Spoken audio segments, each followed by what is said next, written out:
Kericip hinggap di lidi, burung teritip terapung di lautan. Panjatkan kesyukuran kepada Ilahi. Lafaz Bismillah saya ucapkan.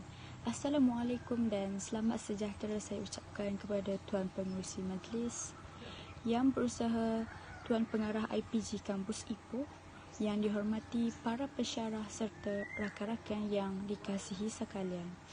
Hadirnya saya di sini pada hari yang indah ini adalah untuk menyampaikan sebuah syarahan yang bertajuk bagaimana pembentukan sebuah keluarga bahagia dapat dicapai. Hadirin sekalian, sebelum bongkarkan sawah, sebelum panjang lebar dihujalkan, saya akan menerangkan terlebih dahulu apakah yang dimaksudkan dengan perkataan keluarga. Keluarga berasal dari perkataan Arab iaitu usrah, yang bermaksud ikatan yang diibaratkan simpulan tali yang menjalinkan pertalian dan tautan bersama. Keluarga merupakan satu institusi yang penting dalam masyarakat. Hal ini kerana keluarga adalah wahana kebahagiaan dalam kehidupan seseorang. Perkara ini terbukti kerana melalui keluarga lahirnya insinar kasih sayang, melalui keluarga lahirnya perasaan hormat dan saling memerlukan antara ahli tidak diucap.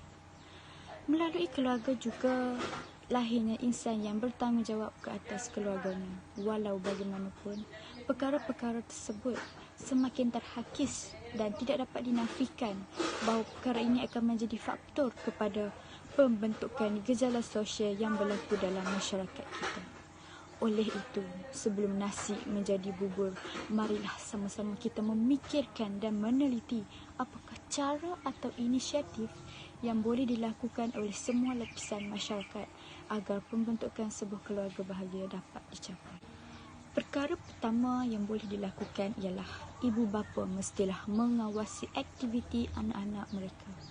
Pada abad yang ke-21 ini, yang penuh dengan ledakan ekonomi yang kian bercambah bercendawan tumbuh selepas hujan, akan mempengaruhi generasi sekarang.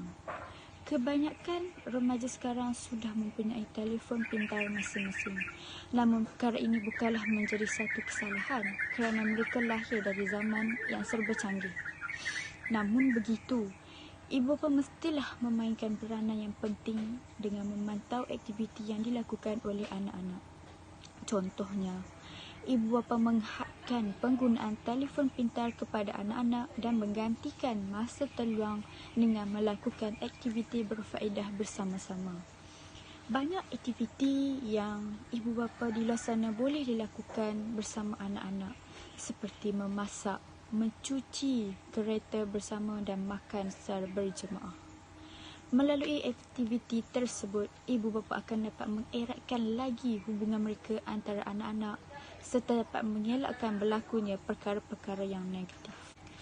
Hubungan erat dan positif yang terjalin secara tidak langsung akan mewujudkan suasana yang harmoni dalam sesebuah keluarga itu. Hadirin sekalian, inisiatif ataupun cara yang kedua adalah ibu bapa mestilah memberikan didikan agama dan moral yang mencukupi kepada anak-anak. Seperti yang telah saya katakan sebelum ini, anak-anak zaman sekarang lebih terdedah kepada dunia luar kerana mereka bebas untuk mengakses pelbagai maklumat pada bila-bila masa dan di mana jua. Oleh itu, mereka akan cenderung untuk melakukan pelbagai gejala negatif dan tidak sihat. Pada peringkat umur anak-anak, mereka mempunyai sifat ingin tahu yang sangat tinggi dan keinginan untuk meneroka pelbagai perkara. Oleh itu, sebagai seorang ibu bapa, mestilah memberikan didikan agama yang sempurna kepada anak-anak supaya mereka mempunyai kesedaran serta dapat membezakan di antara perkara yang baik dan perkara yang tidak baik. Didikan agama dan moral yang mencukupi akan membantu membentuk nilai sasah yang tinggi dan sekaligus menyumbang ke arah pembentukan sebuah keluarga yang bahagia. Assalamualaikum warahmatullahi wabarakatuh. Sekali lagi saya ingin mengucapkan ribuan terima kasih kepada pihak pengerusi majlis, Tuan Pengarah IPG Kampus Ipoh dan kepada yang menyaksikan syarahan ini. Berkenaan dengan tajuk pada kali ini, iaitu bagaimana pembentukan sebuah keluarga bahagia dapat dicapai. Pertama sekali, saya sangat setuju tentang pendapat yang diberikan oleh Siti Syafinah itu tadi. Okey, memang benar.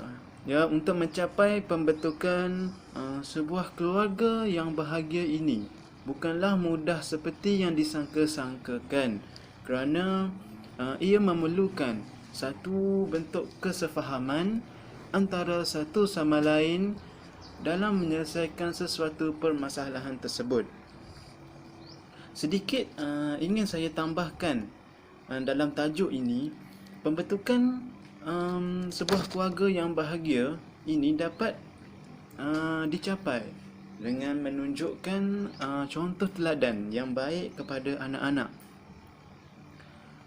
Di alam rumah tangga ini, anak merupakan salah satu rezeki dan juga salah satu tanggungjawab yang besar, di mana telah pun diamanahkan kepada setiap ibu bapa.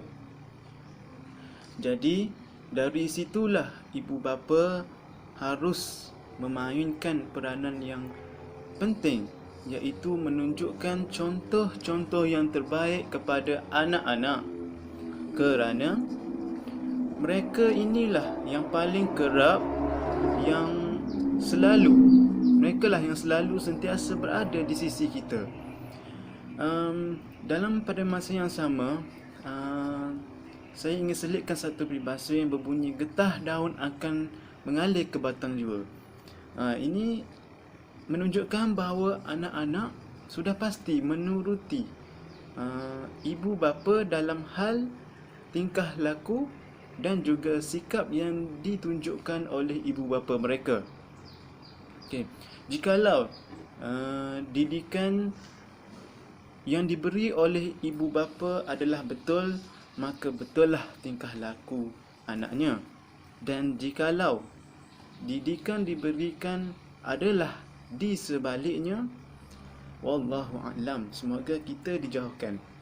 Okay. Kita juga boleh lihat sabda Rasulullah sallallahu alaihi wasallam yang menyarankan agar ibu bapa bertanggungjawab dalam melengkapkan anak-anak dengan ilmu dan pengetahuan yang baik bagi menjadikan anak yang insan dari segi soleh dan juga solehah. Saya juga ada teringat bahawa sabda Rasulullah SAW, beliau bersabda, ajarilah anak-anak kamu dan keluarga kamu akan satu kebaikan dan lengkapkanlah mereka dengan adab dan tata susila. Dalam konteks ini, dari dahulu lagi Rasulullah SAW menyarankan kepada ibu bapa hendaklah mereka menunjukkan contoh yang betul dan benar serta diselitkan sekali dengan akhlak-akhlak yang murni. Kita boleh lihat masa kini, ramai kebahagiaan rumah tangganya goyah, hancur kerana satu keharmonian dalam keluarga, iaitu tutur kata. Tutur kata yang sopan dan lemah lembut juga akan menjadikan sebuah keluarga itu hidup dalam aman dan harmoni. Jadi, sebagai ibu bapa, hendaklah menjaga setiap tutur kata mereka terhadap anak-anak dan orang yang tersayang supaya dapat mengelakkan sikap-sikap yang negatif seperti memaki hamun, penderaan dari segi fizikal, mental dan sebagainya. Okey, selain dari menunjukkan contoh teladan yang baik kepada anak-anak, mencurahkan kasih sayang dan meluangkan masa bersama anak-anak merupakan kunci utama dalam mencapai sebuah keluarga yang bahagia. Di sini saya ingin menceritakan dua benda. Satu, mencurahkan kasih sayang, dan yang kedua, meluangkan masa bersama anak-anak. Okey. Pertama sekali, saya ingin menekankan terhadap mencurahkan kasih sayang. anak-anak merupakan golongan yang memerlukan kasih sayang dan perhatian yang secukupnya dari ibu bapa mereka. Hal ini dikatakan kerana golongan ini memerlukan hal ini kerana naluri seorang anak yang sentiasa ingin memberontak, sentiasa marah dan sebagainya sudah pasti dapat ditenangkan dan dikawal menerusi perasaan cinta daripada kedua-dua orang tuanya. Jika kasih sayang tidak diberi dengan secukupnya, sudah pasti mereka ingin mencari jalan lain untuk melepaskan diri dari kelompok ketidakselesaan. Maksudnya mereka akan cari benda sesuatu perkara yang boleh mendatangkan keselesaan kepada mereka.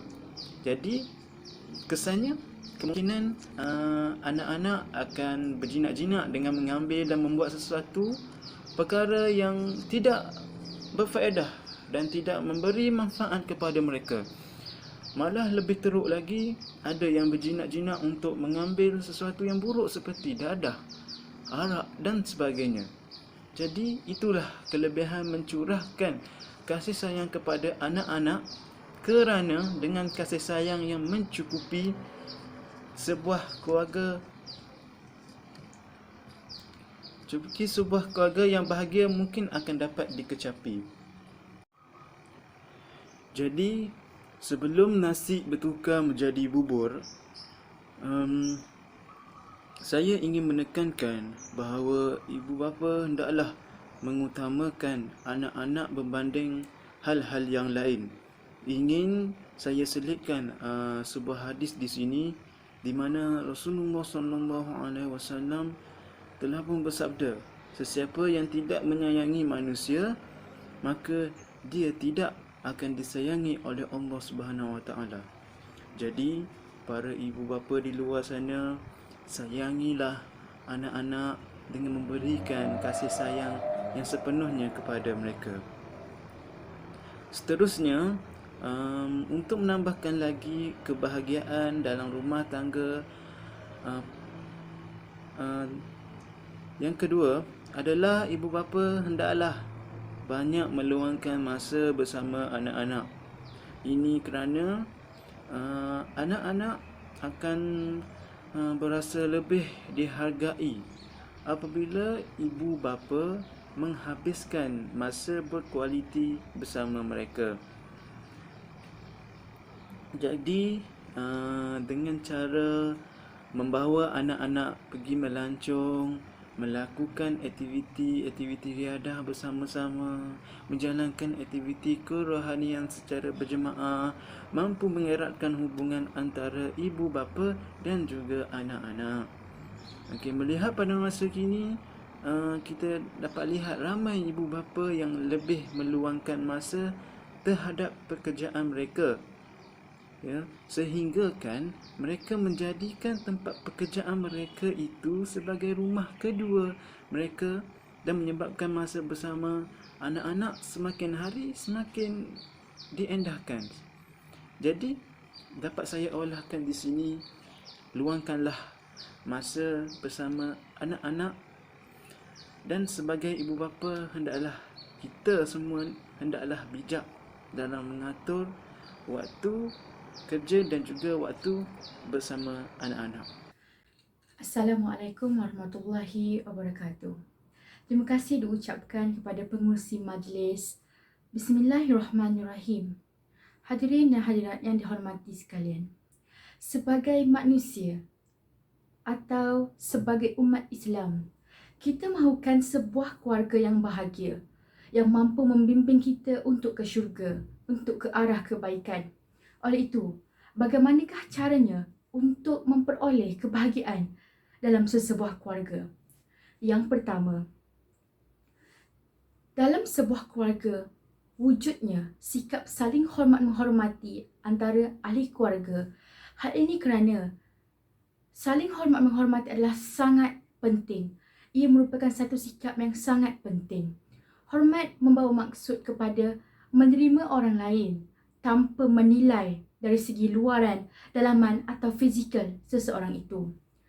Setiap keluarga yang ada di muka bumi ini seharusnya berpegang teguh kepada satu prinsip, iaitu setiap manusia yang wujud di muka bumi ini seharusnya dilayan dengan baik dan sama rata. Oleh itu, sikap hormat menghormati adalah salah satu sikap yang perlu ada dalam setiap ahli keluarga. Ibnu Abbas radhiyallahu anhu berkata, Rasulullah SAW pernah bersabda yang membawa maksud, tidak termasuk golongan kami orang yang tidak menyayangi anak kecil kami, yang tidak menghormati orang tua kami, tidak memerintahkan kebaikan dan tidak melarang kemungkaran. Hal ini menunjukkan bahawa sikap hormat menghormati adalah satu amalan yang sangat ditekankan dalam Islam. Oleh itu, dalam sesebuah keluarga, sikap hormat menghormati ini mampu mengelakkan daripada berlakunya pertelingkahan. Ibu bapa memainkan peranan yang sangat penting dalam mendidik anak-anak mereka untuk menerapkan nilai hormat menghormati. Oleh itu, ibu bapa boleh menjadi role model kepada anak-anak dengan menunjukkan teladan yang baik, akhlak yang baik yang seharusnya ditunjukkan di rumah agar anak-anak ini dapat menerapkan semula dan dapat mengamalkan semula dalam kehidupan mereka. Antara contoh akhlak-akhlak yang baik yang boleh ditunjukkan oleh ibu bapa adalah dengan menggunakan perkataan-perkataan yang baik sahaja. Contohnya, meminta tolong dengan menggunakan perkataan tolong, meminta maaf jika perlu dengan menggunakan perkataan maafkan saya. Bukan itu saja. Ibu bapa juga perlu mengadakan peraturan agar anak-anak dapat membezakan perbuatan yang wajar, perbuatan yang baik dan perbuatan yang tidak wajar atau perbuatan yang tidak baik. Melalui peraturan ini, mereka mampu mengikuti setiap peraturan dengan baik dan akan mereka amalkan dalam kehidupan mereka. Contohnya, ibu bapa perlu membuat peraturan-peraturan dalam kehidupan anak-anak seperti mereka dilarang untuk meninggikan suara kepada ibu bapa atau ahli keluarga yang lebih tua. Mereka juga perlu menundukkan kepala ketika berjalan di hadapan orang yang lebih tua. Hal ini sedikit sebanyak dapat menerapkan nilai hormat dalam diri mereka yang akan mewujudkan sebuah keluarga yang bahagia. Seterusnya, ibu bapa juga boleh memberikan tugasan ataupun kerja rumah kepada anak-anak mengikut umur bersesuaian dengan jantina, umur dan juga kesihatan mereka. Hal ini demikian kerana apabila mereka menerima tugasan itu, mereka akan wujudnya sikap tanggungjawab dan sikap hormat terhadap ibu bapa yang menyebabkan mereka melakukan perbuatan itu. Contohnya, mereka boleh contohnya, untuk anak perempuan, ibu bapa boleh memberikan kerja seperti melipat kain, dan untuk anak lelaki, kerja-kerja seperti mengemas barang boleh dilaksanakan. Melalui tugasan-tugasan atau kerja-kerja ini, mereka akan dapat menilai dan dapat merasai bahawa perkara yang dilakukan ini sebenarnya mampu memberikan satu sifat tanggungjawab dalam diri mereka dan sifat menyayangi keluarga. Bukan itu sahaja, untuk mewujudkan sebuah keluarga yang bahagia, komunikasi memainkan peranan yang sangat penting.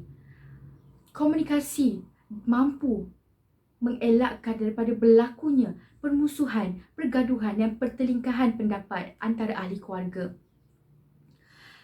Melalui komunikasi, anak-anak mampu menerapkan nilai kejujuran dalam diri mereka kerana apabila mereka berkomunikasi dengan ibu bapa atau ahli keluarga, mereka seharusnya menggunakan perkataan-perkataan yang baik dan setiap perkataan yang mereka keluarkan itu adalah jujur daripada hati mereka. Seterusnya, komunikasi ini juga mampu mencegah daripada berlakunya sebarang konflik. Jika ada masalah atau ketidaksalahfahaman dalam keluarga, maka duduklah berbincang dan selesaikan dengan aman, dengan baik dan dengan matang. Bukan itu saja, komunikasi ini juga sangat penting jika berlakunya pergaduhan yang besar. Maka ahli keluarga sepatutnya saling hormat menghormati pendapat orang lain dan cuba selesaikan masalah yang dihadapi dengan sebaik mungkin dengan mendapat persetujuan ahli-ahli keluarga yang lain. Hal ini sesuai dengan dalil Abu Hurairah radhiyallahu anhu bahawa Rasulullah SAW pernah bersabda yang berbawa maksud, jauhkanlah diri kamu daripada prasangka buruk, kerana sesungguhnya prasangka itu adalah perkataan yang paling bohong. Maka untuk mewujudkan sebuah keluarga yang bahagia, komunikasi memainkan peranan yang sangat penting untuk memastikan bahawa tiada berlakunya prasangka buruk dalam kalangan ahli keluarga. Komunikasi juga mampu mengajar anak-anak untuk bersikap terbuka. Kerana apabila berlakunya komunikasi, apabila wujudnya komunikasi yang baik dalam kalangan ahli keluarga, maka mereka akan menjadi seorang pencerita atau seorang pendengar yang sangat baik. Oleh itu, anak-anak yang sudah terbiasa dengan perkara ini akan mampu berfikiran matang dan mampu menyelesaikan segala konflik dengan pemikiran yang sudah diajar, sudah dididik di rumah, iaitu dengan pemikiran yang matang dan juga penyelesaian masalah yang baik. Hal ini menunjukkan bahawa komunikasi sangat penting kerana ini merupakan salah satu cara untuk mengelakkan daripada berlakunya masa muka antara ahli keluarga yang akhirnya mampu wujudkan sebuah keluarga bahagia yang mampu mendidik kita dan mampu membawa kita ke syurga yang kita rahmati. Hadirin dan hadirat sekalian, kesimpulannya, firman Allah Subhanahu Wa Taala yang bermaksud, jagalah diri kamu dan ahli keluargamu daripada api neraka. Surah At-Tahrim ayat 6. Maka, untuk mengelakkan keluarga kita daripada tergolong dalam kalangan keluarga yang akan ke neraka, maka unsur-unsur Islam perlu wajib diterapkan dalam keluarga kita. Kerana unsur Islam ini menjanjikan sebuah keluarga yang bahagia, kerana unsur Islam adalah satu unsur yang sangat sempurna. Setiap ahli keluarga juga memainkan peranan yang penting dalam membimbing, dalam menjaga hubungan antara ahli keluarga agar sentiasa diberkati Allah. Sabda Rasulullah SAW yang bermaksud, tidak ada pemberian orang tua kepada anak yang lebih utama daripada pendidikan yang baik. Hadis riwayat At-Tirmizi. Pendidikan dalam kalangan ahli keluarga adalah sangat penting. Pendidikan yang diberikan oleh ibu bapa adalah sangat penting. Kerana apabila pendidikan yang diberikan adalah baik, maka hasil yang diterima oleh anak-anak juga akan menjadi satu hasil yang sangat-sangat baik. Justru itu, apabila anak-anak yang dihasilkan, yang dididik dengan nilai Islam yang sempurna, yang baik, maka mereka mampu mewujudkan sebuah keluarga yang bahagia, sebuah keluarga yang kaya dengan nilai-nilai Islam yang membawa kepada kebahagiaan hidup. Hadirin hadirat yang dikasihi Allah sekalian, sampai di sini saja syarahan kami pada hari ini. Segala salah silap harap dimaafi. Sekian, wabillahi taufiq wa hidayah. Wassalamualaikum warahmatullahi wabarakatuh.